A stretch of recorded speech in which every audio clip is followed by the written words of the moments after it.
sommes de retour dans cette édition du 14 avril 2023. Merci beaucoup. Si vous nous rejoignez à l'instant, juste avant de retrouver les Market Movers de Slimane Imora, on fait un détour par la Bourse de Paris. La Bourse de Paris qui a ouvert en nette hausse, qui ralentit un peu son mouvement, qui prend actuellement 0,18% à 7494 points.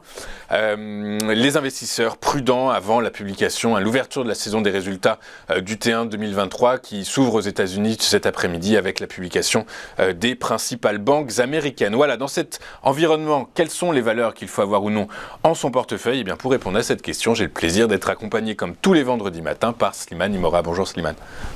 Bonjour Louis-Antoine. Bonjour, merci beaucoup Slimane d'être avec nous ce matin. Vous êtes trader indépendant, analyste financier et contributeur aux publications Agora.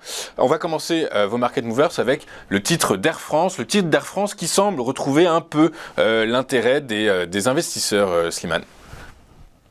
Alors, sur le titre Air France, effectivement, c'est un dossier que nous avions abordé il y a de ça quelques semaines désormais sur ce plateau.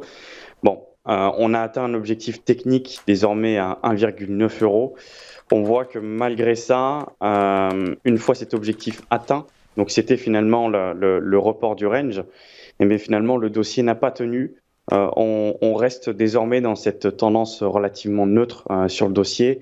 Et effectivement, c'est un dossier qui reste à la traîne. Et comme je l'ai souligné au cours de ces dernières semaines, c'est un dossier pour moi qui reste à privilégier en trading et en trading uniquement. D'accord, en trading uniquement. Est-ce que vous qui êtes un spécialiste de la vente à découvert, est-ce que vous vendriez à découvert le titre d'Air France ? Eh bien, figurez-vous que non, c'est pas un dossier que j'irai vendre à découvert. C'est un dossier qui est très particulier. On peut avoir des mouvements spéculatifs importants sur ce dossier.